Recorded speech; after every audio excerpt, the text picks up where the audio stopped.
Assalamualaikum warahmatullahi wabarakatuh.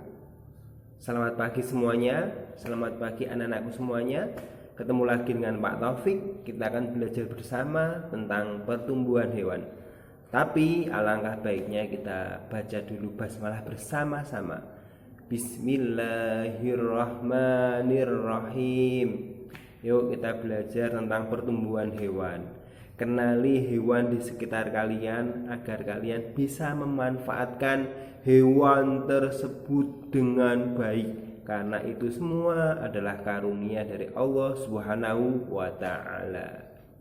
Yo, mari kita amati hewan di sekitar kalian. Contohnya hewannya ayam.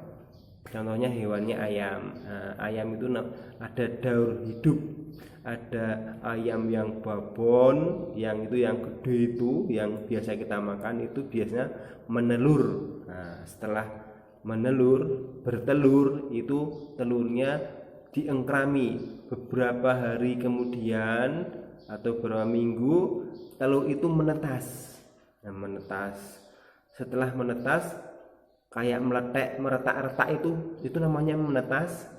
Jadi anak ayam yang kecil. Setelah jadi anak ayam yang kecil, terus ayam yang kecil itu tumbuh bulu di sini sampai besar. Itu namanya daur hidup ayam, ya.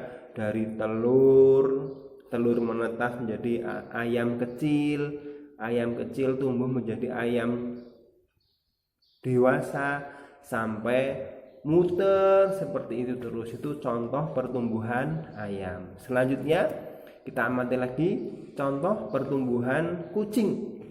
Pasti kalian di rumah punya kucing toh? Ada yang kucing Anggora, Persia, dan masih banyak lagi. Pasti bagus-bagus, ya. Dan kucing itu daur hidupnya tidak seperti ayam tadi, tidak bertelur tapi melahirkan.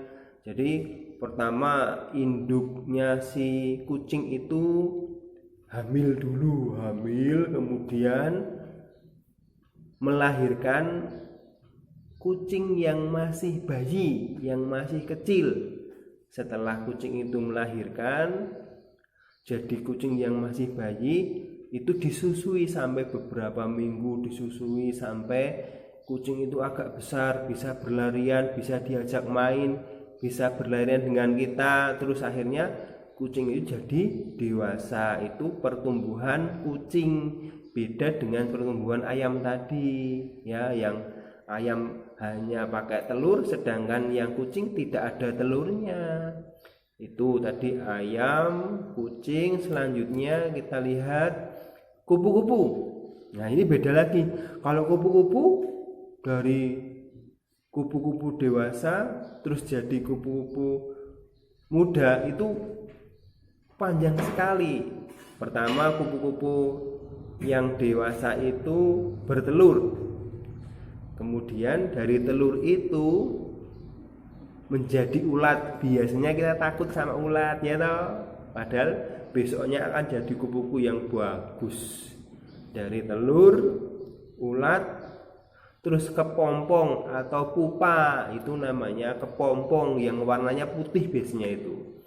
Nempel di godong, nempel di daun. Setelah kepompong itu berpuasa beberapa minggu, akhirnya menetas menjadi kupu-kupu muda. Kupu-kupu muda itu selanjutnya menjadi kupu-kupu yang dewasa. Itulah siklus hidupnya, perputaran hidupnya. Kupu-kupu itu dari telur menjadi ulat, menjadi kepompong, terus kupu-kupu muda, akhirnya jadi kupu-kupu dewasa. Itu siklus atau daur hidup pertumbuhan kupu-kupu. Jadi beda kalau yang ini dari ayahnya sama anaknya yang paling kecil, beda bentuknya, ya, tidak seperti kucing tadi. Nah, dari yang tadi ayam, terus yang kedua kucing, yang ketiga kupu-kupu, daur hidupnya berbeda semuanya. Kalau ayam bertelur kalau kucing melahirkan atau beranak, kalau kupu-kupu bertelur, itu berbeda semuanya. Ada yang melahirkan, ada yang bertelur, dan rangkaian hidupnya bermacam-macam. Jadi tidak bisa kita samakan, semuanya berbeda. Itu adalah salah satu karunia Allah Subhanahu wa ta'ala. Sekarang dari yang tadi, kucing, kupu-kupu, sama apa tadi, ayam. Nah, sekarang kita harusnya jadi tahu, kok seperti itu, kenapa sih? Kita akan tahu, kita akan cek di sini. Jadi ada yang hewan itu ada yang bertelur, ada yang melahirkan. Kalau yang bertelur namanya ovipar. Apa? Ovipar. Kalau yang melahirkan namanya vivipar. Kalau yang bertelur itu contohnya ayam, burung, katak, ikan, bebek. Kalau yang vivipar contohnya kelinci, kucing, paus, kuda, sapi, kambing, dan sebagainya, itu yang melahirkan. Jadi kalian harus tahu daur hidup hewan itu berbeda-beda, satu dengan yang lainnya berbeda-beda. Ada yang bertelur, ada juga yang melahirkan. Selanjutnya, tadi kita sudah belajar tentang seperti itu. Sekarang kita akan berlatih. Sekarang aku tahu daur hidup hewan berbeda-beda, tidak sama.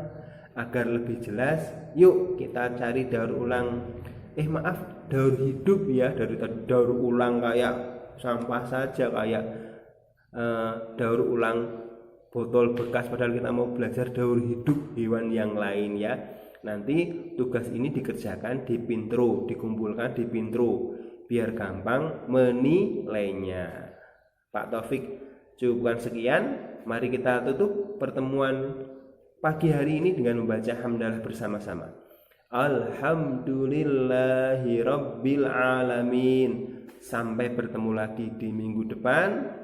Pak Guru akhiri. Assalamualaikum warahmatullahi wabarakatuh.